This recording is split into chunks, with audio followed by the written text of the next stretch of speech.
All right, it's Wednesday. Welcome to another edition of Buck What You Heard. This is Gene with you can reach me at Super Heavyweight. You follow me, I'll follow you back. And I'm joined by my co-host, Michael Pless. How you doing today, Michael?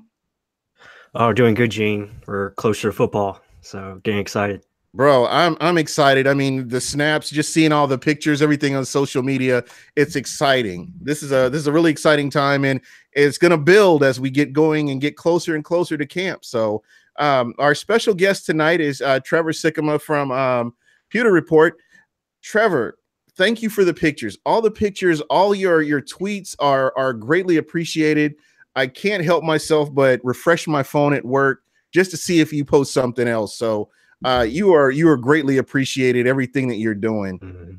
No, man, I appreciate that. I do it. I obviously do it for all you Buck fans, because that's what I'm somebody who grew up right around Tampa, Florida. So Yep. Following the Bucks, covering the Bucks is kind of it's a lot of fun for me too. It's not just a job for me; it's a lot of fun. And so I often try to think about, hey, what would people be looking for? And hopefully I bring it to you guys. I mean, I hope I bring in a little bit of a different angle. But hey, I just wanted to say too, never been on this podcast before, but your podcast name is like my favorite podcast name of all of the Buccaneers podcasts. So I just wanted to say that before we got started. Thank you. Gene, Thank you. I appreciate that. Gene, that's a win. That's a win right there. I'll take it. So I want to jump right in here. What are your takeaways? I mean, I know that, and again, to everybody that's listening, I realize this is camp. I'm excited. I'm sorry, it's football. We haven't had football since January, so I'm excited. And again, I just kind of want to see, what are you seeing? What are you seeing out there that you really like, or that's kind of sticking out to you right now? I'll go with like one schematic thing and then like one not. And I'll start with the one not. And we talked to Levante David today, and today is Wednesday, second day of mini camp. And one of the things that we asked him is, it's kind of the general, almost what you asked, what's different this year as opposed to last year. And Levante couldn't help but say, and we've already kind of noticed this, the competition level this year and how offensive guys are pushing defensive guys and how, wide receivers are pushing corners and that kind of stuff.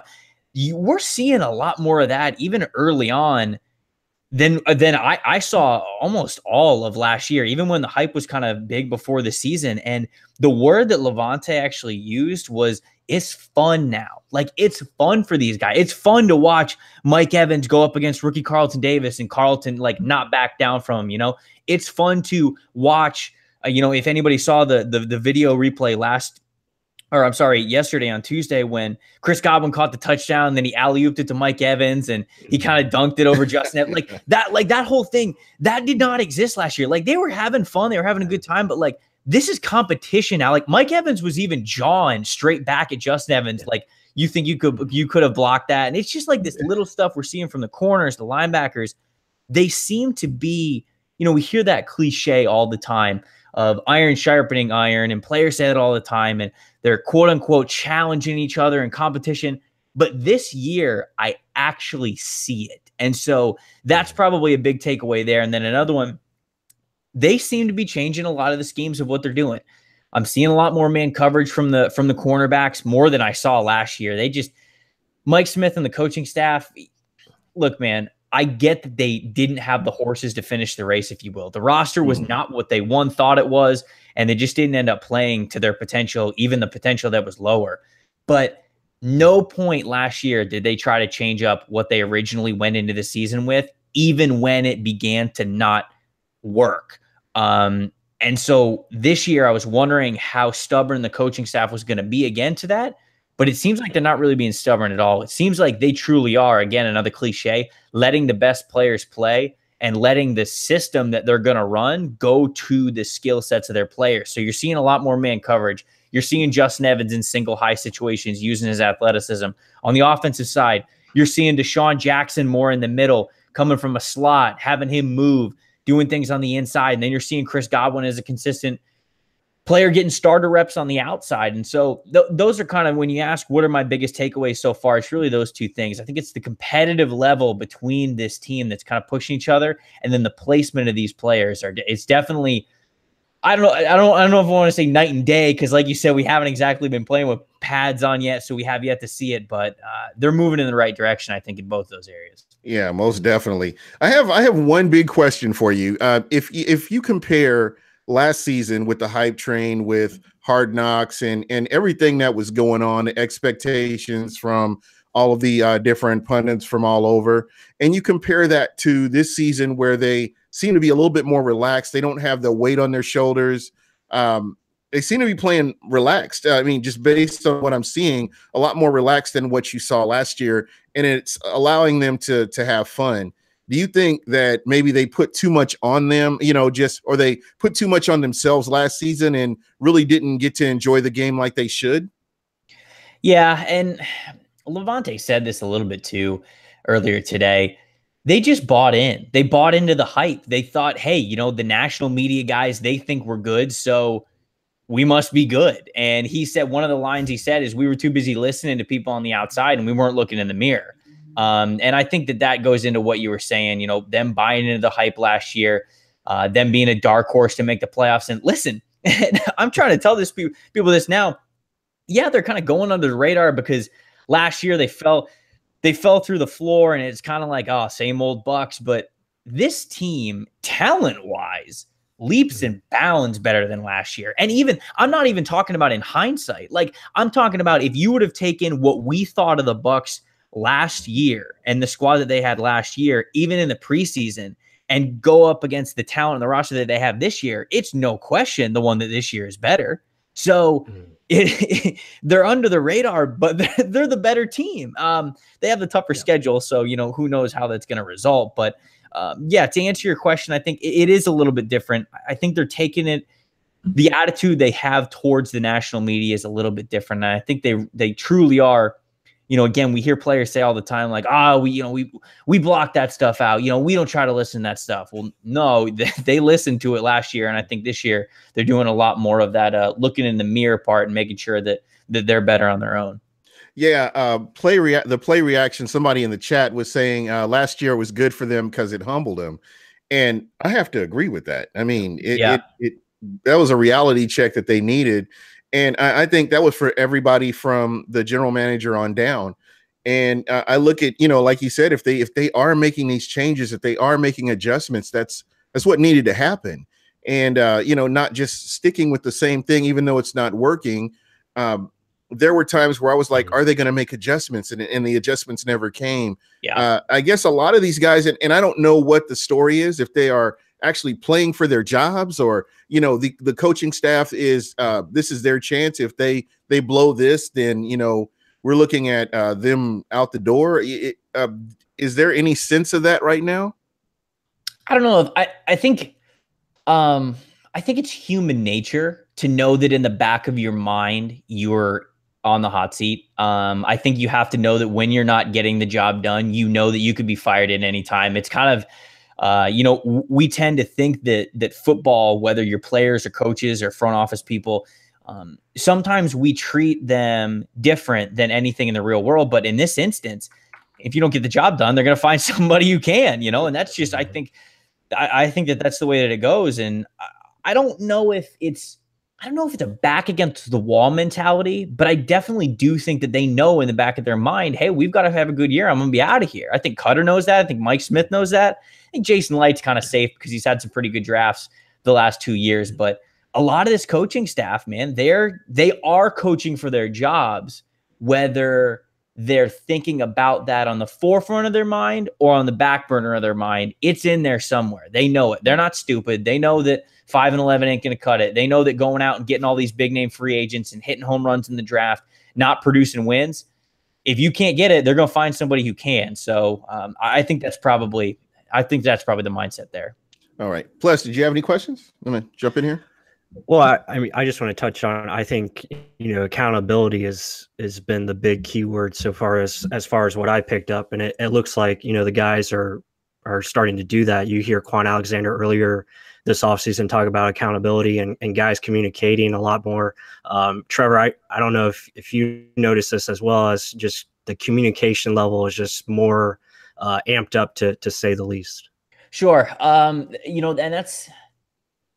That's something that they talked about last year. And I think there's layers to communication. You can't just say, oh, hey, we're communicating better.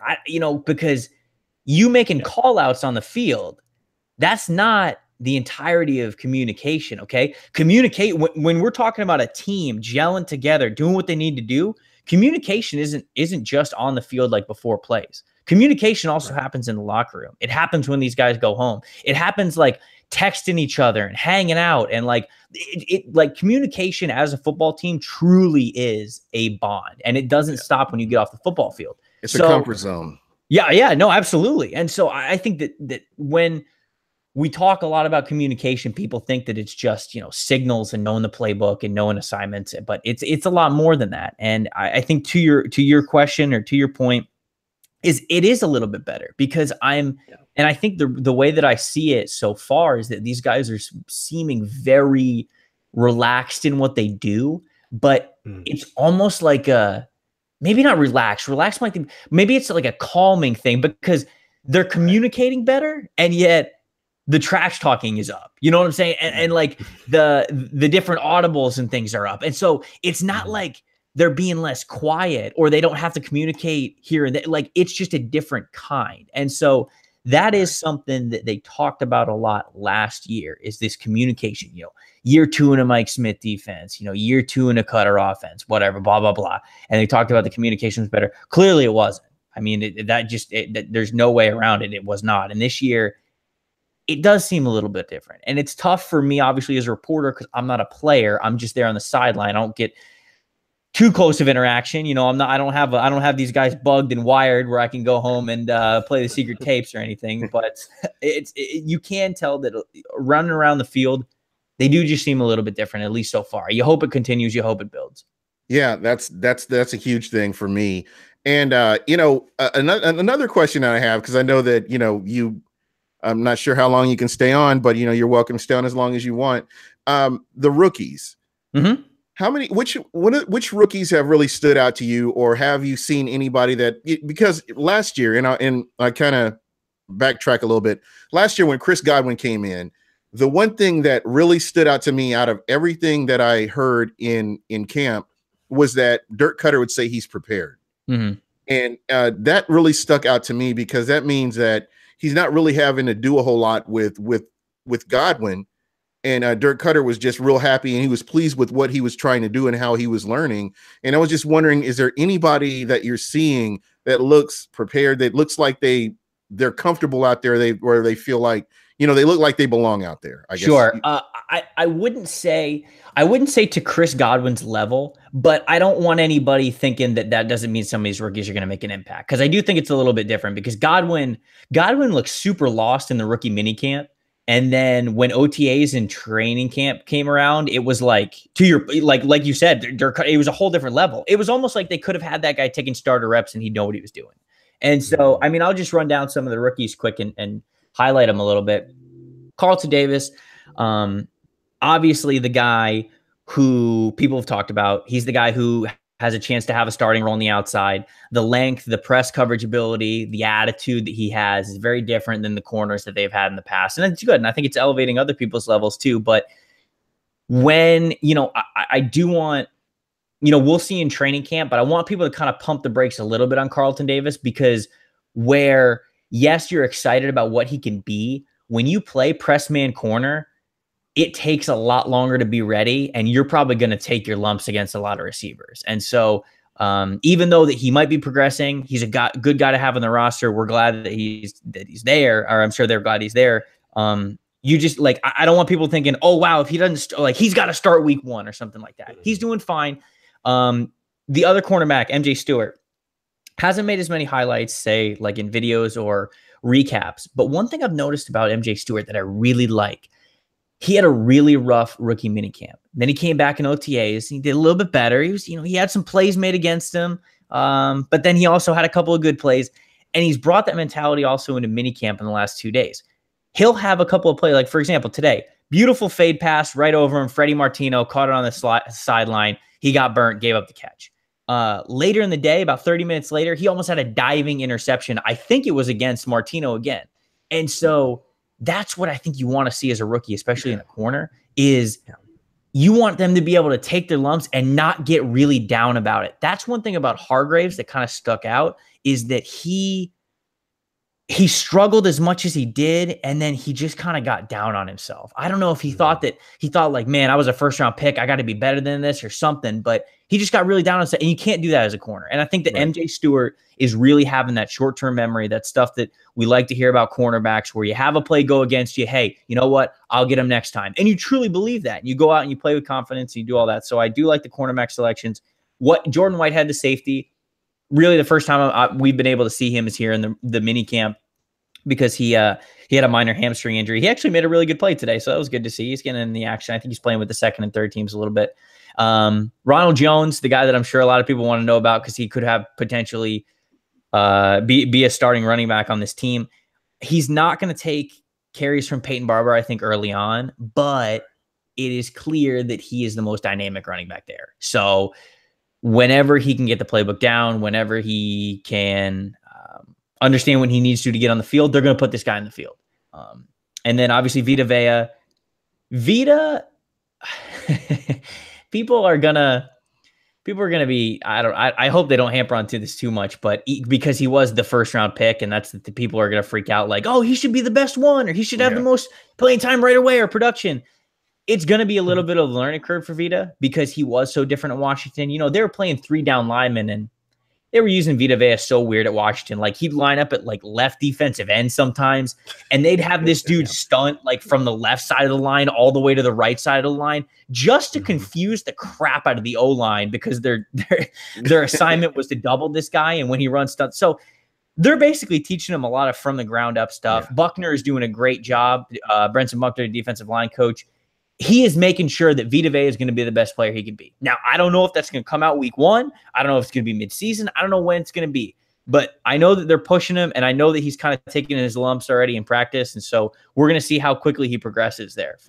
And I do have a question. Rendax, he tweeted something out earlier today, and he was saying that you can't help but watch Brenson Buckner coach. Mm-hmm. And I was wondering, did you kind of get that same feeling where you were always looking over to see what he was doing, or is it you were focused on a lot of different things? Yeah, no question. Every single practice, you have to devote at least 5 or 10 minutes just to checking out what Buckner's doing with the defensive line. And that is not a media hype thing. That is not a, like, people have said, like with Pewter Report, I know we've written about it a bunch. They're like, oh, you always talk about this Buckner guy. It's so different, guys. It is so, I will use the term night and day here between what Jay Hayes was last year and what Brenson Buckner is doing this year. He's simplifying it. He's teaching them technique, but he's teaching them the right technique. I mean, Gerald McCoy's been in the league how long? 8 years, 9 years, something like that? Yeah. And like, you can even notice a little bit, and this is a good thing. This isn't a bad thing. Like, McCoy's even getting a little bit frustrated at times because Buckner's teaching him the simplicities of stuff that, like, he hasn't been taught before. He's been like, a lot of the Bucs assistant coaches just have not been good over the last couple of years. And McCoy said, what did he say? I can't remember the number. He said how many defensive line coaches he's had during his time there. And it's just a stupidly high amount. And now I think Buckner is finally getting in front of him, getting to him, teaching him basics. And I think that, really, again, it's another cliche, like hey, we're getting back to basics kind of a thing. That's really what the Bucs D-line is doing, but they got a lot of talent. And if you do the basics well, if you're doing your technique well, if you know what the other guy's doing, the basics is all you need. You're going to be able to get to the quarterback. So, no, Brenson Buckner, definitely, he's living up to his reputation for sure. Yeah, I like that. He talks about the mental aspect of the game. And I think that's what's been missing for a long time with this Bucs team is the mental aspect of it, powering through it towards the back end of the season, getting through injuries. And, just he talked a lot about the mental aspect of it. He did that a lot in Arizona as well, with the defensive line, talk about players like Frosty Rucker and some of the other players that, they had in Arizona. And just listening to his press conferences and what he talked about, he always talked about the mental aspect of it. And you could see how that reflected at times in Arizona. Yep, no question. He made sack masters out of some guys that you would not have thought would be sack guys, and so he certainly knows how to get it done. All right. Yeah. So, plus, you have any other questions? I'm gonna look in the chat here for just a moment, see if I can. Yeah. If you can like touch on just Noah Spence, I know he's been a hot topic this offseason. I mean, he looks in incredible shape. It looks like he's determined and ready to finally break out. If you can just touch on him a little bit. Yeah, sure. So, man, Noah is a guy who I really liked coming out. I thought they got a steal in the second round, but shoulder injury, man, sucks. Last 2 years, definitely. And so I will say that him and Will Golston as well. Okay. We don't exactly know how they're going to use those guys yet in 2018 because Golston said that he was right around 300 pounds at one point last season. I can't remember at what point he said, but now he's down to like 275, and he is moving way better. He looks way better. He just looks more healthy, and so I think that's going to help him play whatever role they want him to play better. And then Spence said at one point he was down to 228 last year, and now he's up to 257. So these are two guys who weight fluctuations in different ways. They're going to play him in different ways. But Noah Spence, if he was going to stay below 245, 240, if he was going to be below that, like in the high 230s or something, that's kind of when I was caping for, hey, you need to let Noah Spence be more of a stand-up linebacker, because if you're going to put him with his hand on the ground weighing 238 pounds, he's either going to get hurt again or he's just not going to be able to hold up in the run for you to make him effective. So you just need to make him a stand-up pass rusher. Now it's a little bit different. He's weighing 257 now. I imagine in the season he'll probably play closer to like 248, 250, something like that. But again, that's a little bit better for playing 3-4 defensive ends. So he's not with the starting unit right now. Vinny Curry and JPP are the two defensive ends in the starting unit, but he's obviously coming on in certain packages when they run third and long packages. Noah Spence is on the field. And really, man, I think Spence has all the talent in the world. He's just got to stay healthy. And you just hope that this shoulder surgery that he had is the last one that he's going to need. You hope that the more serious shoulder surgery that he went through this offseason is the one that's going to fix him up for good. And you just hope that the guy can be healthy, because I do think, man, if your D-line is good enough to where Noah Spence is just a rotation guy coming in, you got a damn good D-line. So I think that's what all Bucs fans are hoping for. Yeah, absolutely. So, just looking at that defensive line, and again, we really don't know what you have until you get closer to camp. You get the live bullets, and, we'll maybe not even until you see the Tennessee Titans come into town where you start practicing with them. But, with that defensive line, with the players that they have, I know that Bo Allen and goodness, I'm drawing a blank here. Mitch Unrein and I'm trying to think of the third guy. They were in a rotation. They weren't starters. And do you think they will be using that same capacity where they will rotate out? Or I hate the idea that they're starters. They excelled being rotational guys and coming in and making plays, and then they kind of came out, Right. No, I understand what you're saying. And I think that they're going to play more starting roles than they did at their previous teams. I think with the Buccaneers, especially Bo Allen and Vinny Curry, are going to play more starting roles than they did with their previous teams. But I think that, man, people look at what the Eagles did last year, and they're like, when you have literally two waves of defensive lines, you have 8 players that could all contribute at any point in the game. You use that almost as an arsenal. And so where I do think that the guys like that, some of the new guys are going to be playing more starting roles.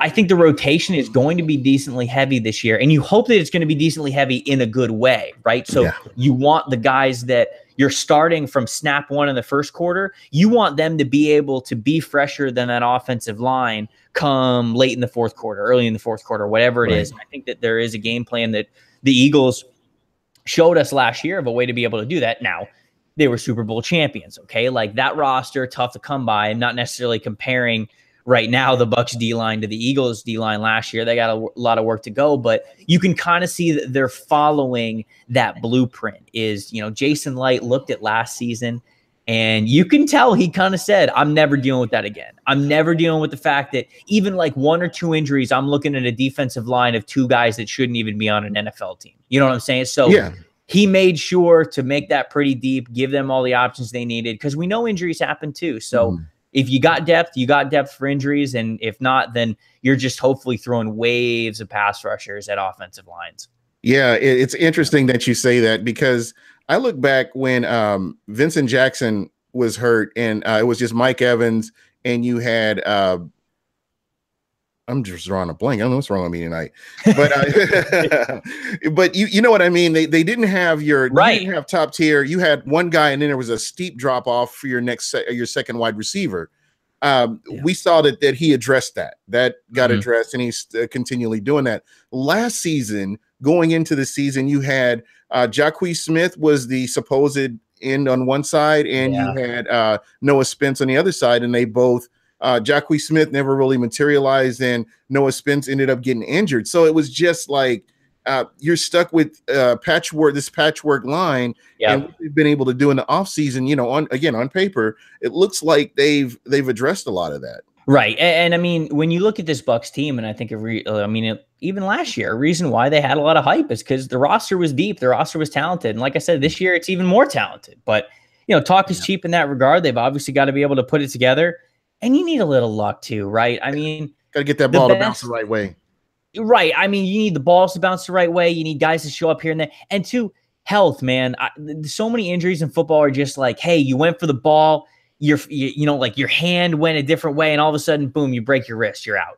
That's just like, it's the game of football, no question, but you got to have some luck in the injury department. And I think the teams that make it deep into the playoffs are often the ones that are relatively, certainly you need talent, but like it's the talented teams that are relatively the most healthy, the ones that survive it. And so we'll see how physical the training camps kind of are last year. We heard from some old Buck players after last year's training camp that, man, you got to turn it up in training camp a little bit. You got to get your dings out of the way. You know what I'm saying? I think Warren Sapp said that. You got to know, because you want to know what you're working with going into. Yeah, Tony Mayberry, I think, was another one who said, like, hey, I had to get a couple of fingers broken here and there, and and just feel what the pain was like, feel what football was like in training camp. Tape it up, you got it for the season, and then you're ready to go. So I'm not saying guys got to necessarily get hurt in training camp to know what it's like, but you got to know, you got to experience the speed of the game, because, man, they went into that Vikings game early in the season, and they just got worked, and especially with the schedule they got in 2018, you just cannot let that happen again. No, not at all. Again, if everybody's got their head in the game, they have the talent to be in every single game this season. I don't see a team where I'm like, oh wow, that's a definite L you can put there. It's kind of reminds me of 2016, when people were predicting 5 wins, 4 wins, 3 wins because of the schedule. You got to go out there and play the game, and if you put your best game out there, everybody's putting forth that effort, it can work out. Yep. No, I'm totally with you. And that's why, going back to your point, that Titans, really that joint practice week that they've got with the Titans, it's going to tell a lot. I think that anytime you can go up against a different team, they're going to be able to tell kind of where they are. And they did that with Jacksonville a little bit, but it was kind of fool's gold. And that was, again, there was some luck. They made some bad moves last season, different, player personnel decisions, coaching decisions. I'm not dismissing that at all. But I mean, they went into Jacksonville. I was in Jacksonville that entire week. They whooped the Jacksonville Jaguars, man. And that's a team that went to the AFC Championship game. And, they whooped them in practice, and then they whooped them in the game. Heck, after one day of practice, the Bucs beat on the Jaguars so bad that Marrone literally had the whole team set up at the 0-yard line and had them do suicides full field because he hated what he just watched, And so, again, the Hard Knocks part, beating the Jaguars like that, it just all went to their head. Mm-hmm. And again, this 5-win season may have opened their eyes and, helped them to realize that, hey, you got to go out there and play. You got to bring it every game. Yep. Absolutely. So, plus, do you have any other questions for Trevor before we? And I know that you've got an early start tomorrow, and again, I really appreciate you coming on. Hopefully I can get you on again. Yeah, man. As we get closer to the season. It's it's great to get your insight. I mean, you're actually out there, you're seeing the plays. What do you think of the facility? I have yet to get in there, but I'm really excited about that. It's beautiful. I mean, it's hard to believe that it wasn't always there. Like, it truly was. Like, we were walking over to it today because is Wednesday. They had lightning in the area, so they ended up having it inside that inner facility. And I was just walking over there, and it's like, man, this used to be like a janky old parking lot. Like, there used to just be nothing in here. You know what I'm saying? And like, now it's just this beautiful football facility. If you guys have a chance to, I'm sure that there will be at least one designated training camp day where they're going to have it open to the public, and they're going to have it in that indoor stadium. And if anybody, can get out to that one, it's just really cool to see, as something that obviously the Buccaneers have not had in their entire franchise. Oh yeah. That is very, very cool to see. It's a great facility. Yeah. Awesome. It's a far cry from the old one, Buck. Oh yeah. No, so I wasn't even, I didn't even cover the team that closely when I was younger. And Scott and Mark, who I work with over at Pewter Report, they've been doing this for over 20 years. They were telling me what the old facility was like over by the airport. And like, I literally didn't believe them. How like the gym was basically like a patio gym on the outside. I'm like, professional football players worked out in the patio gym by the airport. Are you serious? That's pretty much it. That's what it looked like. I'm glad I came around in this era. That's all I'll say. Yeah, most definitely. Yeah. Well, Trevor, thank you so much. I really appreciate your insight once again I'm going to, try to get you on as we get closer to the season, and hopefully we can get together, for a game or something like that before the game. Yeah, no, that'd be awesome, guys. Really appreciate it. Thank you for having me. I had a blast, and let's do it again soon. All right. Thanks. And folks, that is Trevor Sikkema from Pewter Report. And, he, again, very much appreciated what he brings. So wealth of knowledge. Yes, definitely. So, Michael Pless, I wanted to get your thoughts. What are your thoughts on how everything has gone so far through camp? Yeah, I mean, like Trevor was saying, I mean, I think the main thing is just their mindset right now. Everything that I've been hearing through the press conferences and from the players is just like, having fun, competing. I think competition is the biggest thing. Like, you hear Dirk Cutter say the competition level is on a whole nother last year. I mean, the guys are just having fun out there and working their butts off. I think it's just good to see. And it seems like we're hearing about different players, every other day that are coming in and stepping up their game, making plays. So, guys like Sean Wilson, the undrafted running back, he's standing out. Trying to think who else.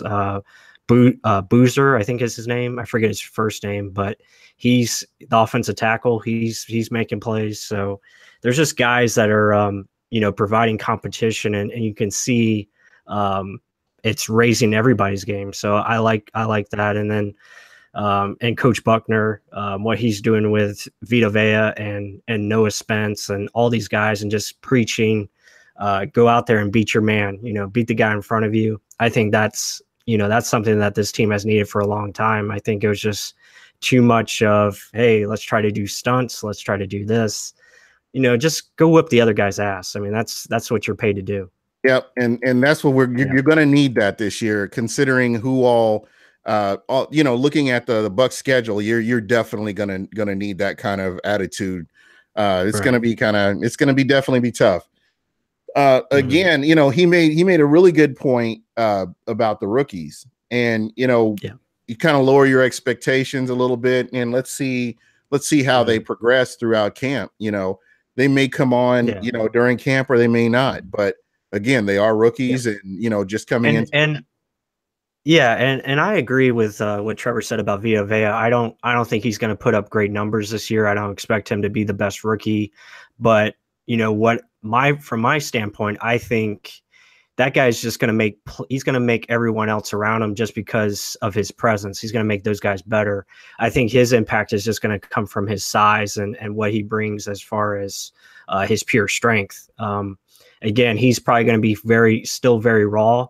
And at times he's gonna struggle, but I think he's still going to make those guys around him, make an impact because you just can't teach his size. I mean, yeah, a guy that big, you have to put 2 guys on him, and that's going to free someone else up to go out there and make plays. So same thing with Bo Allen, and the other guy they brought in. That guy is huge.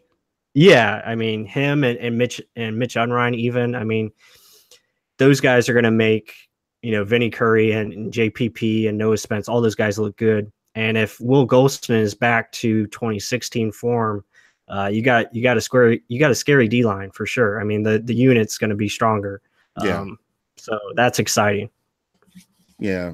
And, just another, thing that I was going to see if you noticed was how Jameis Winston is really working with Deshaun Jackson, and they're trying to improve the chemistry there. That's one of those things that pretty much, well, I would say pretty much, but a lot of fans have written off Djax because of the lack of consistency that you saw last season. But I tell you, if you just look at the games, he was just inches, sometimes yards away from having a touchdown.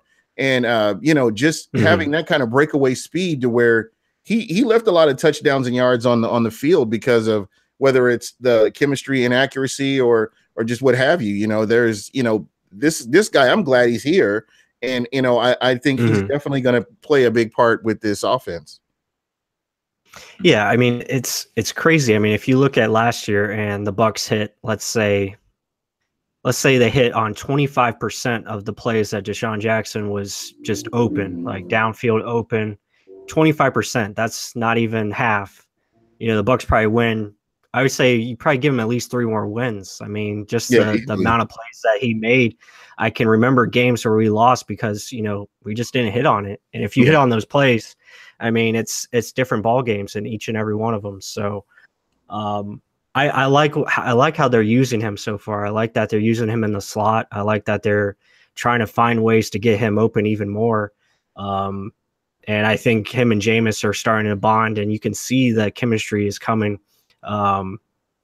But again, I mean, even Dirk Cutter said the accuracy is still not there with Jameis, but that's going to come with time. I mean, he's just getting into rhythm, and that'll be on point once he gets into preseason. But yeah, I mean, it's good signs so far. I mean, and he's making plays to everyone. I like how, there's different guys making plays. I mean, OJ Howard had the big day today. So, and that's a guy that's just not getting talked about at all. I mean, OJ Howard is going to be, he's going to be ridiculous. I mean, I put a tweet out there today. I was like, he's already scary right now, but imagine him in 3 years where he understands the NFL and he understands what he's capable of doing. I mean, he's going to be an all-pro tight end. Yeah, and it's definitely going to make that draft pick look that much better as the years go down, as the years progress. Running backs come and go. The longevity for a running back over a tight end, it just rarely ever happens. You have those special cases where some running backs do, but it's just very rare. OJ Howard, I'm glad he's a Buck. And I expect big things from him. Just seeing how physical he was last year, just blocking. And I'm not even talking about route running. I'm not talking about catching the ball. I'm just talking about how physical he was with defensive players. And it's just going to be headaches for defensive coordinators as they're planning. And I can base, this is something that I'm not hyping this up. This is something that you can see. You could see him progress throughout the season and get physically stronger as the season went on. And it was amazing to watch. And now he's got a year under his belt and he's coming back in and he's got a year with Jameis. Again, he's really going to improve. And, barring any injuries, he's somebody that I expect big things from as well. Yeah, absolutely. I mean, I just look at it and I just like where everyone's head is right now. It just seems like they're determined and the communication's on point. Guys are trying to get better. They're understanding, hey, this is a process. It's a process. And you have to put in the work. And it just seems like they're doing that. I don't know what happened last year. Like Trevor pointed out, the hard knocks, I think was, like he said, it got to their head. And I think, that season last year was really good for them. Like you mentioned, Gene, I think it humbled them. and it shows that you have to bring it every week. Every week is different, and if you don't, I mean, you're gonna lose pretty much. You have to go in there with a sense of urgency and go out there and get it done. So it just seems like they're on a mission. Yeah. And this was kind of a spur of the moment thing. I've got one of the guys from Pewter Cast.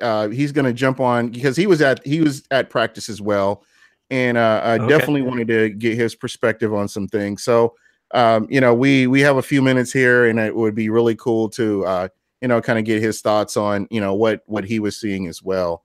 But again, when until he comes on, I'll just keep talking here.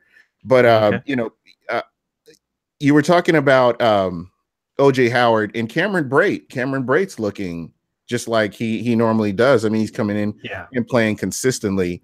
I guess the big question, and I didn't get to ask Trevor this, and I meant to ask him about it, was the offensive line, kind of get his thoughts on what he was seeing. Here we go.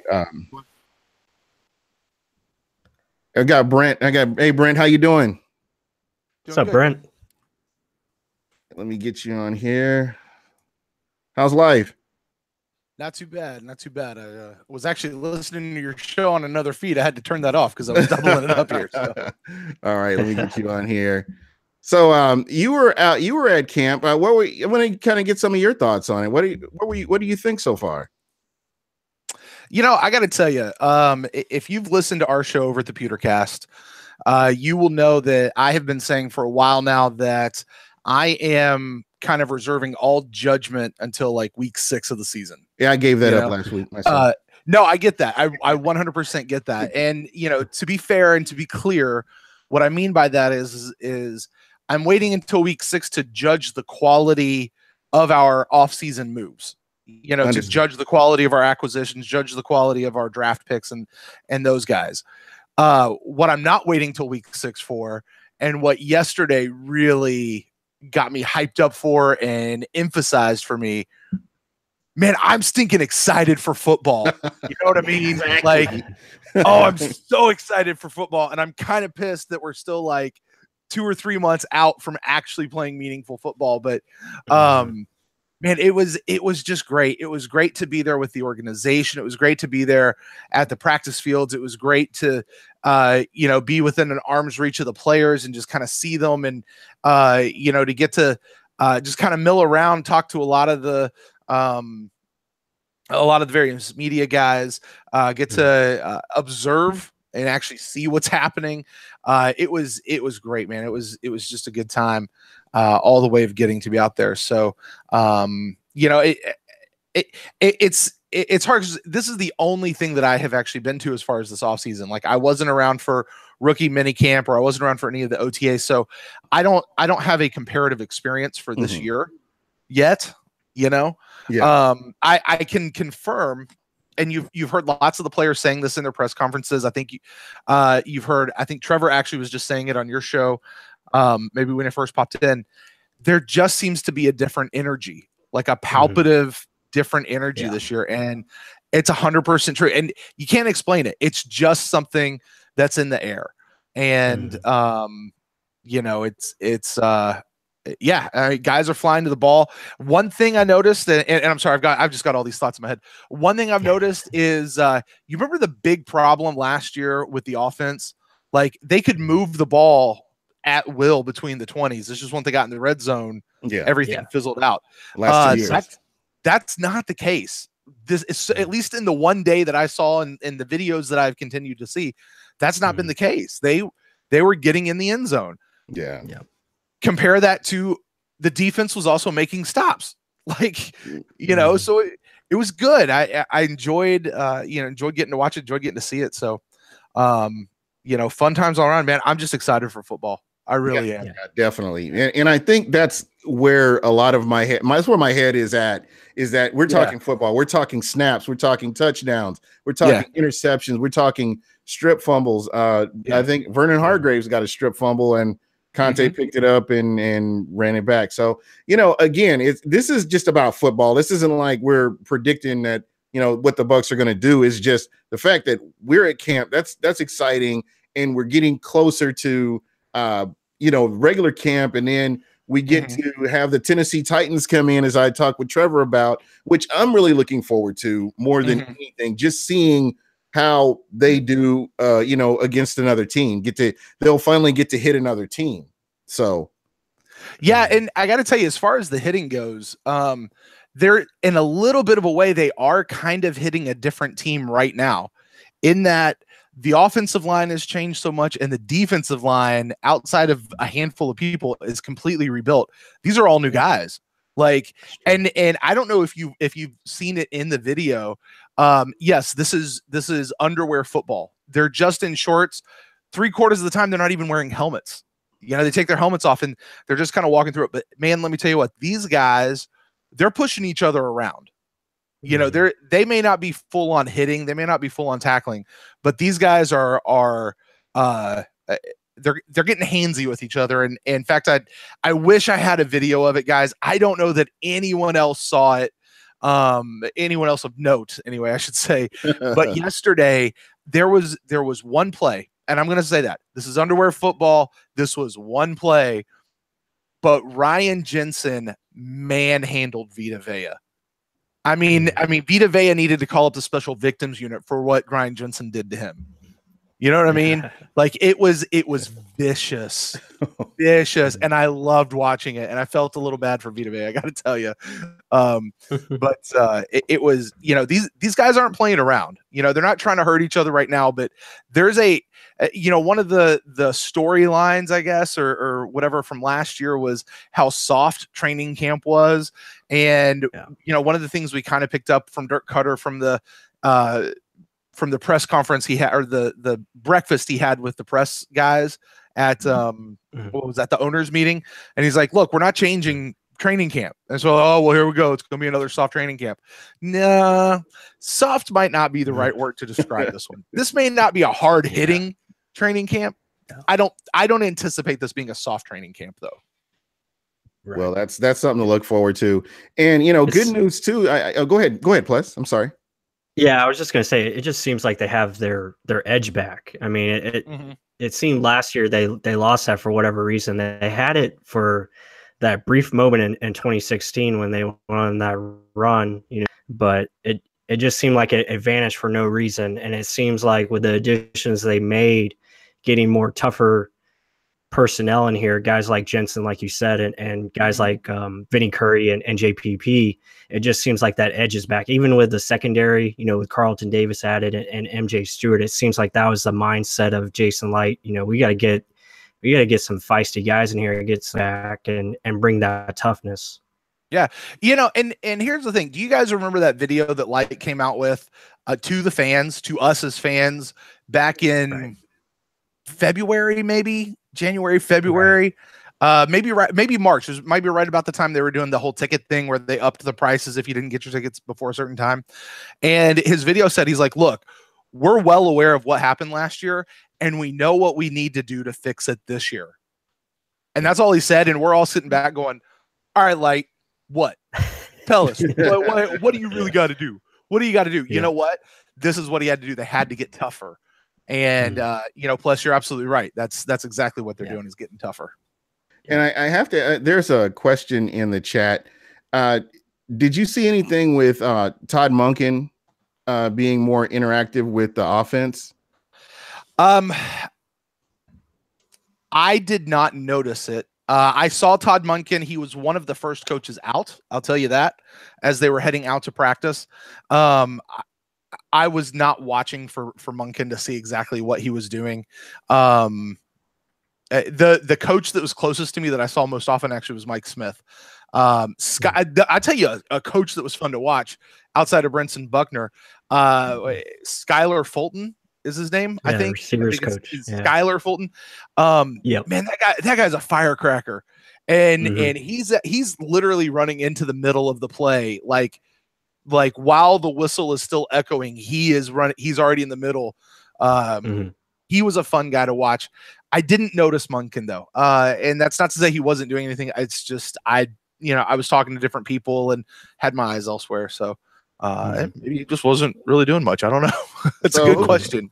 So who stuck out to you during all this? I mean, so far yeah. Well, I mentioned the Jensen thing. That was one. I'll tell you a guy that I liked was VH3. Watching him, and what I got to see yesterday was when defense was out in its base package, and I don't know if Trevor had mentioned this, but defense was out in its base package.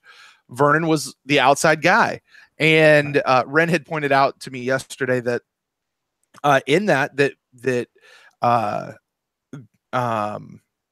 when they moved into the slot, kind of like they told us, Vernon moved over to the slot. Davis came out and played on the outside. Davis was playing press man and Grimes was playing way off.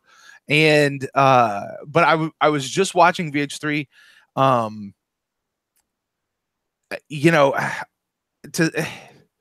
Has VH3 ever not looked like he's having a good time playing football? But he looked like he's having a really good time, and he was making some plays. Yeah, he had a couple pretty good pass breakups. He had an interception. I always put those in air quotes. It was a tipped ball off of Bobo Wilson. Can it really count as an interception against Jameis or for the defender? It's more on Bobo. Yeah. But I mean, he had that. You guys saw the video today of him stripping one of the guys, and Conti came in and picked it up. And of all those two guys, Conti and VH3, two of the guys that get beat up the most on the defense. So he was a guy that stood out to me because man, he's all over the field. Grimes is man, he's a freak. He's a clown, dude. Nobody holler at me, Co, for me. All right, I don't want to get involved with that. But like, he's over there during warm-ups doing headstand push-ups. I saw that. And I looked over at Trevor. I was standing next to Trevor. I was like, "Is he always doing that?" And he's like, "Oh yeah, man, all the time. He's always doing stuff like that." And like Josh Robinson's doing like full over like tuck flips. Which is cool. And I'm sitting there going, okay, I realize you're a freakish athlete, but don't break your neck. Okay. Yeah, exactly. We can't have that. But again, man, this is something to look forward to. I know there's a lot of pressure on him because of the, the national media picking the Bucs to do so well. And then, and somebody mentioned it in the chat, that, and again, I have to run with that. When you get humbled, when you get punched in the mouth and you don't look anything like what you were predicted to look like, it kind of changes your perspective. And, it can change how you go out and approach games, and just how they've, come into camp from everybody that I've talked to and the stories that I've heard. They're, this is serious business, but they're still having fun with it.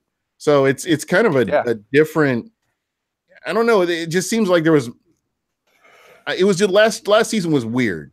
And I know I've said this on podcasts. I don't know if it has to do with it. We started with the hurricane and just kind of went downhill from there. But it's just been that last season was a weird season. I felt like, like everybody else, the Bucs underachieved.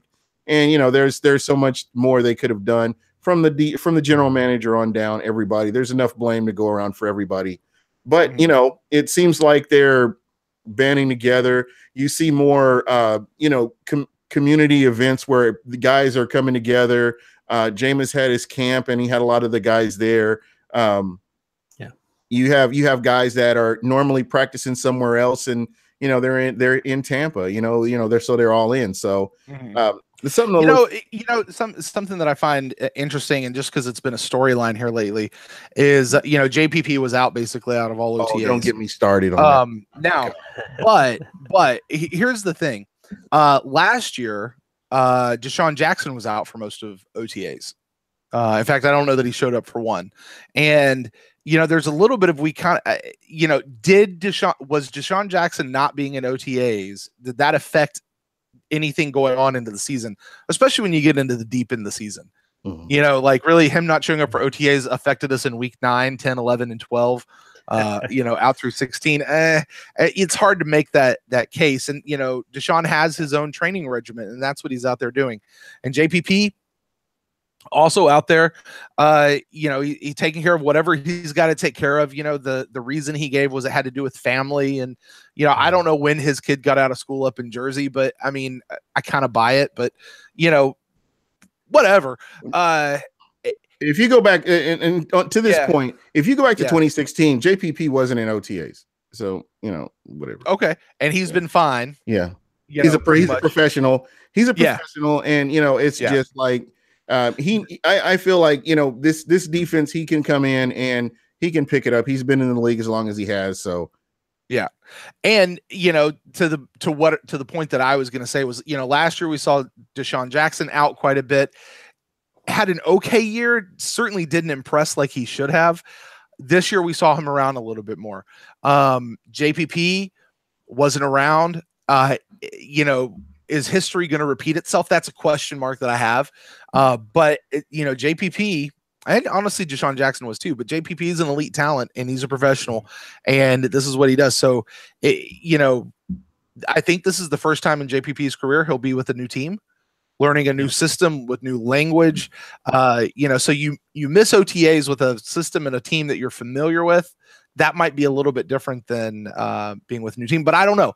I'm not one of those guys. The three of us and everybody who's in the chat room, none of us know what that's like. And, it's hard to judge what that's going to be like. So, this is where I apply my week 6 rule. I'm going to wait till week 6 and see how this one shakes out. Again, that's totally understood. I'm just excited that football's here. Yeah. We're getting closer. And again, you great articles, your podcast. Plus had a great article about Peyton Barber.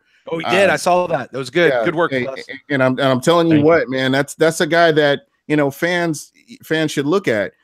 Did you get to see Charles Sims out there at all? I did. Actually, the last play that I saw yesterday was a breakaway play by Charles Sims. Looked good, did exactly what he needed to do. So, he looks like a guy who's been around the team for 5 years. Man, that's what I mean. Charles Sims was one of those guys. I think if you look back at his career, it very much mirrors whatever Doug was doing that year. Mm-hmm. Like if Doug was having a great year, Charles seemed to be having a good year.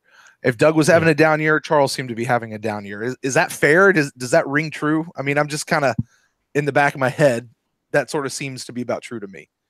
It makes sense. It did, and it does. It does. Yeah. I think there's an article you can research and just go find out and see. And but I got to tell you, this year with no Doug Martin, what I saw when I watched Charles Sims, he hit a hole.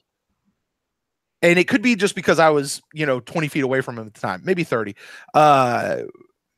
It could be because I was just that much closer and I got a feel for what it was like. It seemed harder and faster and with more of a thud, bear in mind it's underwear football, than I had ever seen Charles Sims hit a hole before. Mm-hmm. So, I'm still worried about Charles Sims. He is still one of the bubble players that may not actually make this roster. But it wouldn't. After seeing that, I get why they brought him back too. I'd like to just see them do something more with him than just pass him the dang ball. Yeah, you kind of have to mix that up. Plus, your thoughts? Oh, yeah. I mean, I just wanted to bring up, that's a guy you got to look out for. Speaking of Charles Sims, I think that's going to be his competition. Even Jacquizz Rodgers as well. So those guys, they're going to have to be on their toes. I mean, they're going to have to produce in the preseason. So it's going to be interesting. But I think Sims, he has a role as long as he takes that third down spot as far as the third down role, being that, pass protector and receiving threat out of the backfield. But again, it depends on how fast Ronald Jones and Peyton Barber progress as far as those areas. I mean, if either one of those guys can be that for the team, then Sims' value goes down tremendously. Yeah, and something to consider with that, especially as you start making your roster predictions and stuff like that, by the time you hit go back a couple years ago, this team only kept 2 running backs on the active roster. Right. I'm sorry, they kept 3rd. They only activated 2 for a game. Mike James for a long time was that 3rd guy that was on the active roster. It was only in these last couple of years that we've seen them have more than that on an active roster and more than that going into the season or into a game. By the time you get to that 3rd and 4th running back spot, you're a special teams player at that point. Right. Like you're a backup and you're a special teams player. So if you line in Peyton Barber and Rojo, that means you're looking at Charles Sims and Jacquizz Rodgers. You've got to look at their special teams worth, and I don't recall seeing Charles Sims a ton on special teams. Maybe he did, and I just, never noticed it. But that's, he's in that area where it's possible they may not have that restriction on him, but it's very, very likely.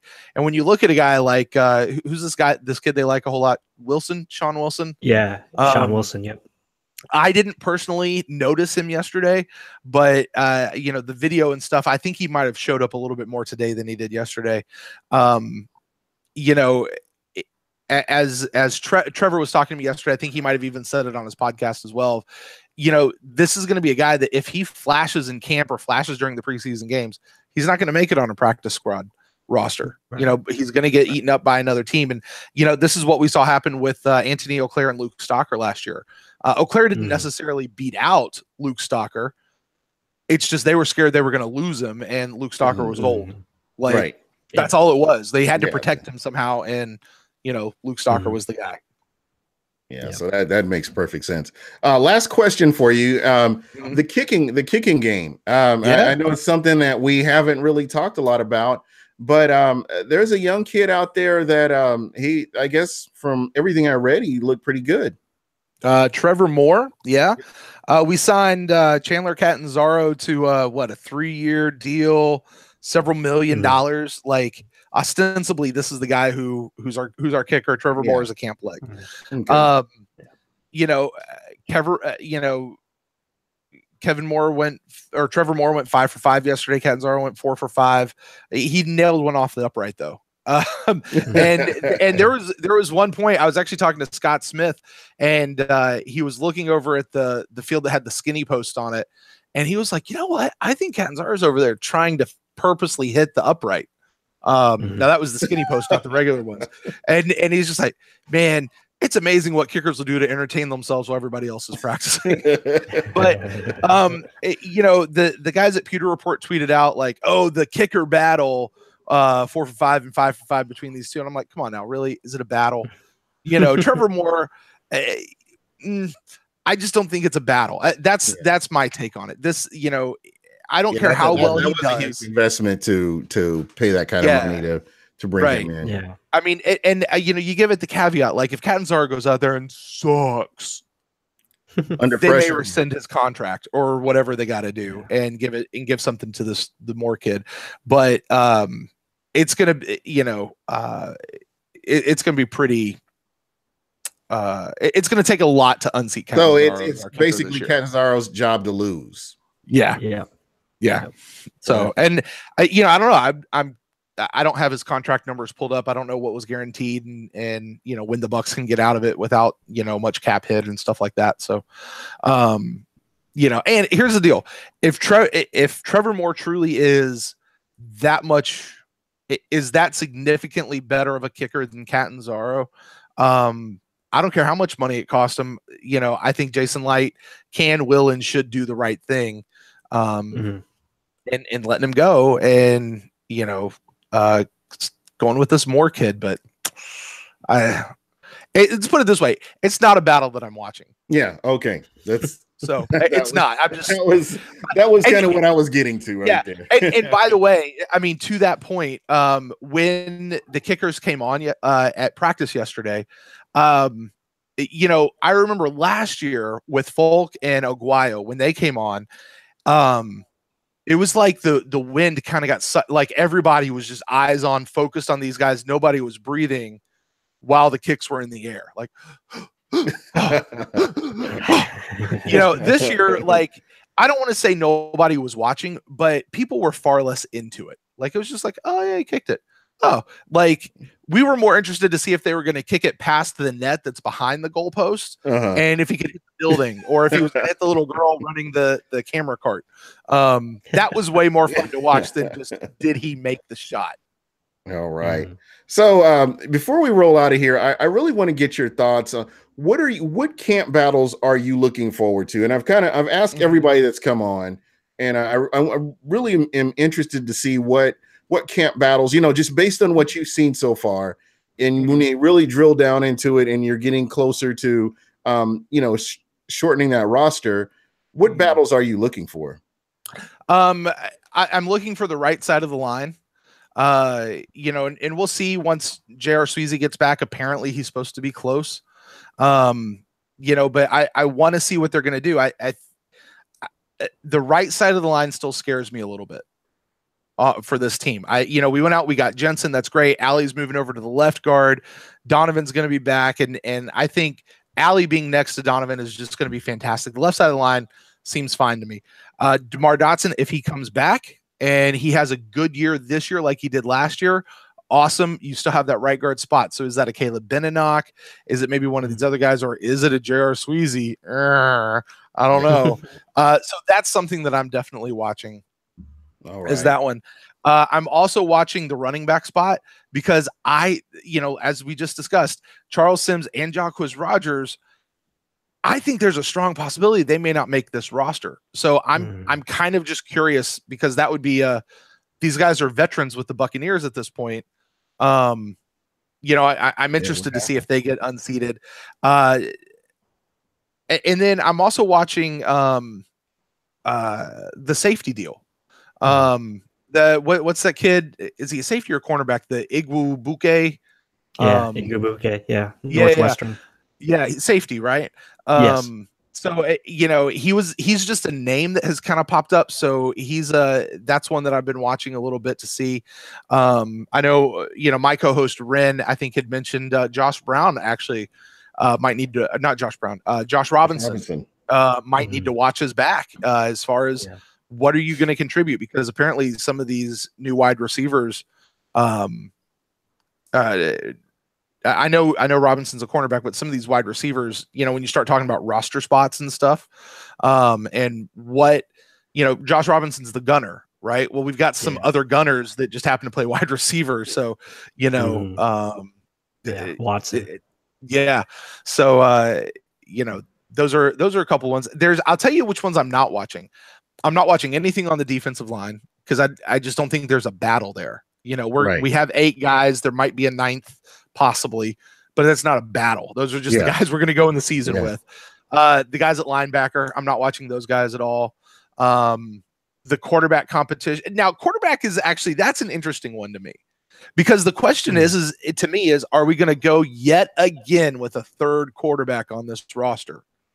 Yeah, that is yet again. And I got to tell you, I liked seeing Ryan Griffin yesterday. He looked, I said this to Ren as I was standing next to him, I was like, Ryan Griffin looks like an NFL caliber quarterback. He's not the skinny little kid who just graduated from college. Like the man's got some muscle on him. So he passes the eye test then. Yeah, he does. And Ryan Fitzpatrick looks old. Y'all, let me just tell you, he does. He looks old. He looks like he's been doing this for a long time, and there's a lot of value in experience. But, I don't know. You still got to get out there. You still got to go out there and play on the field. Yeah. And so, that's is it a battle? I don't know if it's a battle, but I'm interested to see what the Buccaneers are going to do with that as camp progresses. Yeah. And that's a really interesting when you talk about the quarterback. I didn't really think about that one, but that'll definitely be something that I'm looking forward to. Well, guys, thank you so much. Thanks, Brent, for your impromptu visit here. Will you be able to come on next week with Ren? Ren, I think I see him in the chat room. So, hey, Ren, they want us on next week, Wednesday night. I'm going to say yes for you. And if you can't do it, then it'll just be me, but I'll do it. I'll be here. Yeah. I'll come back next week, man. This will be awesome, man. We can talk a little bit more in depth. Michael Pless, what articles, do you have anything upcoming this week? I'm gonna keep that under wraps. Just gonna have to check it out at Real Buck Stock. Yeah, I know, right? Yeah. Is that code for Yeah. I don't know what's coming up. I have nothing. Is that really what that means? Is that code? No. I just I want to keep these close to the vest. Yeah, So. there you go. I understand that. Yeah. I'm not gonna press you. Just me. I'll be here next Wednesday. You know, I don't have anything planned the rest of the week. Birthday this weekend. Drink a little beer, you know, and just get ready to go back to work. World Cup. World Cup. There you go. Team Portugal. Yeah. Oh yeah, and don't forget WWE, of course. So not a whole lot, but you know, stuff going on. And guys, thanks a lot for coming on. Everybody that's in the chat, thank you once again. Robert Green, Mr. Buck Nation, Christian Brown, new follower. Really appreciate your input in the chat. You know, just of course, Ren Dax, of course, who you can't have a chat without Ren. So Brendan Fuller, you know, just anybody that I've missed, thank you so much for you know, at least, you know, participating in the chat. You're very much appreciated. And guys, thank you. And look for us next week when we will have Brent on with Ren Dax, and we'll make a party of it. Deuces.